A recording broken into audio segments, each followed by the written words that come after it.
El oído es un auténtico mecanismo de precisión cuya finalidad es captar los sonidos que nos rodean, transportándolos al cerebro.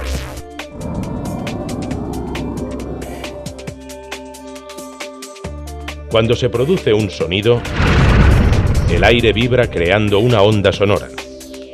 El pabellón auditivo capta la onda sonora y la dirige hacia el canal auditivo. Al final del conducto auditivo se encuentra el tímpano, que empieza a vibrar. Ya en el oído medio, el tímpano está comunicado con la cadena de huesecillos, martillo, yunque y estribo, que transmiten las vibraciones y las amplifican hasta la ventana oval del oído interno.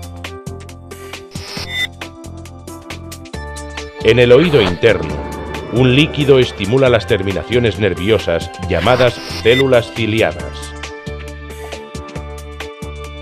Las células ciliadas envían impulsos eléctricos a través del nervio auditivo hasta el cerebro.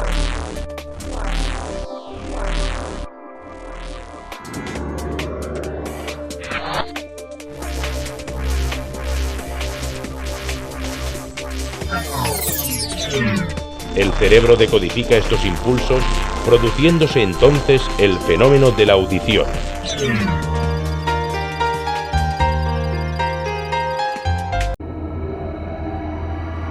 El carnoso oído externo recoge los sonidos que nos rodean y los conduce por el canal auditivo para hacer vibrar el tímpano.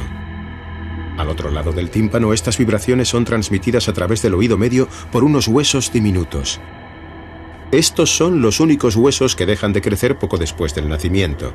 Los huesecillos de los oídos de un adulto tienen el mismo tamaño que los de un recién nacido. Uno de ellos es el hueso más pequeño del cuerpo, conocido como el estribo, es más o menos del tamaño de un grano de arroz. El estribo reposa sobre la ventana ovalada del oído interno y transmite vibraciones a través de él. Al otro lado hay algo bastante intrigante. Se denomina cóclea y es un pequeño tubo huesudo en forma de espiral. Es la clave de cómo oímos una gama tan amplia de sonidos. Si nos acercamos con un microscopio electrónico, deberíamos ver algo muy notable: el secreto de cómo se transmite el sonido al cerebro. Hay hileras de pelos diminutos de apenas unas milésimas de milímetro de altura. Cuando el sonido las hace vibrar, envían al cerebro señales eléctricas que experimentamos como sonido. Es un espectáculo fascinante y estamos a punto de ver cómo sucede. Miremos más de cerca estos objetos con forma de V. En realidad son grupos de 3 filas de pelillos que forman parte de un sistema amplificador autónomo. Si echamos un vistazo por debajo, deberíamos ver el resto del amplificador. Aquí está. Los pelillos salen de una célula con forma de salchicha que hay bajo ellos. Se ha conseguido aislar una de estas células con sus pelillos. Veamos lo que hace cuando le ponemos música. Puede que reconozcan la canción. 1, 2, 3 o'clock, 4 o'clock, rock. 5, 6, 7 o'clock, 8 o'clock, rock.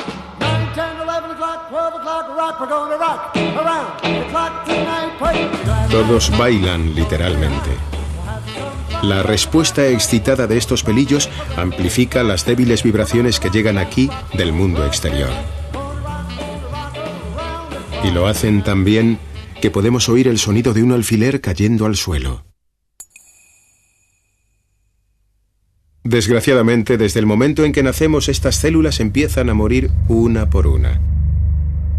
Y las que registran las frecuencias más altas son las primeras en caer. El daño está donde las células con los pelillos han desaparecido. A causa de la pérdida de estas células, a los 10 años de edad hemos oído la gama de sonido más amplia que podremos oír el resto de nuestra vida.